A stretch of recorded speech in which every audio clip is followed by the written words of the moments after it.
Depuis des années, j'entends parler d'un manga légendaire, des pirates, des rêves, une aventure longue de plus de 1000 chapitres. Aujourd'hui, j'ai enfin décidé d'ouvrir le premier tome de One Piece. Je ne sais pas vraiment ce qui m'attend, mais je vous emmène avec moi dans ce voyage. Ce qui rend cette découverte spéciale, c'est que je n'ai aucune nostalgie pour cette série. À mon âge, est-ce que je vais accrocher? Est-ce que ça va pas faire trop enfantin? Ou au contraire, est-ce que je vais comprendre pourquoi tout le monde en parle depuis si longtemps? Tout ça, on va le découvrir ensemble dans cette vidéo.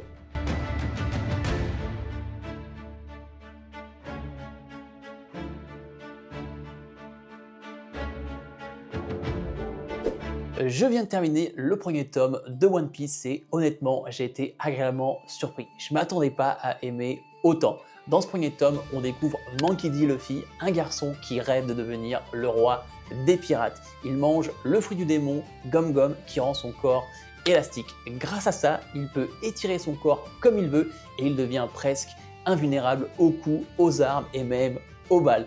J'ai vraiment aimé la manière dont son pouvoir est utilisé dans ce premier tome, que ce soit dans les combats et même hors combat. Ça m'a un peu rappelé le pouvoir de Hisoka dans Hunter x Hunter et étant un grand fan d'Hisoka, forcément je valide.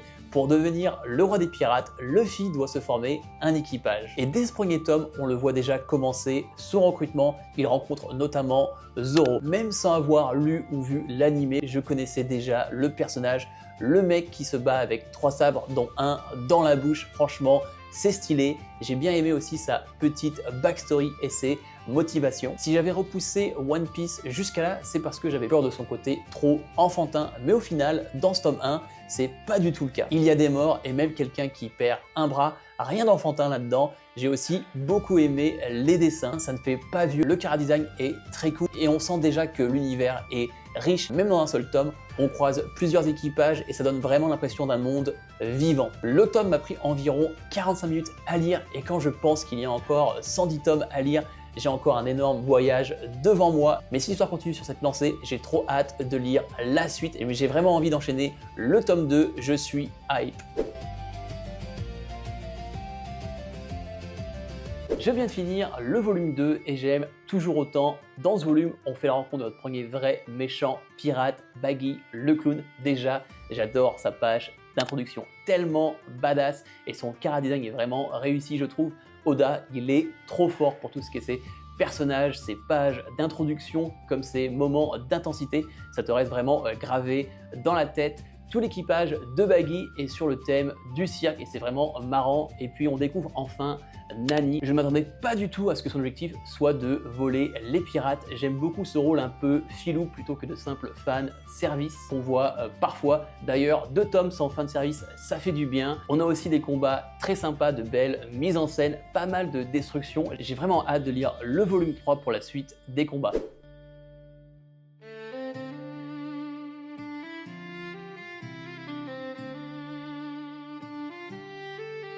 J'ai pris un peu d'avance, j'ai lu les tomes 3, 4 et 5 parce qu'une revue après chaque tome, ça devient un peu relou. Dans ces tomes, Luffy continue de recruter son équipage. On a pas mal de combats, de nouveaux personnages qui rejoignent l'équipage et même un nouveau bateau.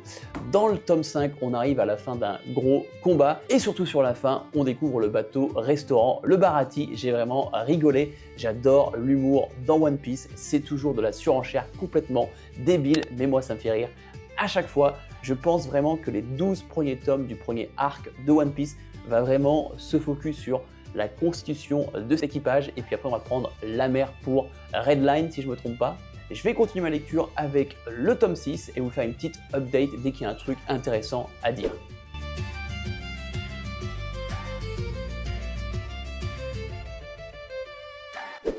Je viens juste de terminer le tome 8, ça y est, le mini-arc du Baratie, le bateau-restaurant est terminé. On a eu le droit dans ce tome au premier vrai long combat, un affrontement qui a quand même duré 3 tomes et j'ai vraiment passé un super bon moment.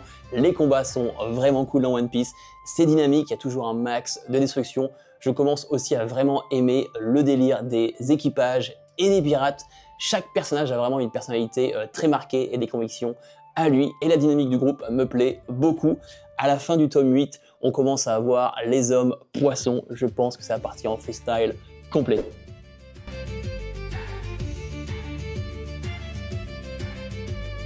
Je viens de finir le tome 12 qui conclut la première grande saga de One Piece, East Blue, et franchement c'était vraiment super. Comme je l'avais dit après le premier tome, je ne m'attendais pas à aimer autant One Piece. Je suis complètement rentré dans l'univers créé par Oda, un monde de fou, un style de dessin vraiment unique, et même à mon âge, je comprends ce qui rend ce manga si spécial pour autant de gens. J'imagine même pas ce que ça doit être pour les gens qui ont grandi et qui sont à jour, ça doit être juste incroyable. Là où One Piece excelle au-delà de son univers, ce sont dans ses personnages. Chacun a un vrai caractère, une vraie histoire, des convictions fortes. Les backstories sont dingues. Celle de Zoro, de Nami et même celle du chef Jeff sont vraiment incroyables. Je pensais pas que le thème de la piraterie me pleurait autant, mais je me suis régalé à découvrir les équipages, les bateaux, les îles. Le manga m'a vraiment hypé pour découvrir la suite. J'adore aussi le concept des fruits du démon. L'idée est excellente, je trouve, et le contre-coup de ne plus pouvoir nager alors que ce sont des pirates est juste génial. Ça rend chaque pouvoir à la fois puissant et handicapant. La dynamique entre les pirates, la marine et les chasseurs de primes est top.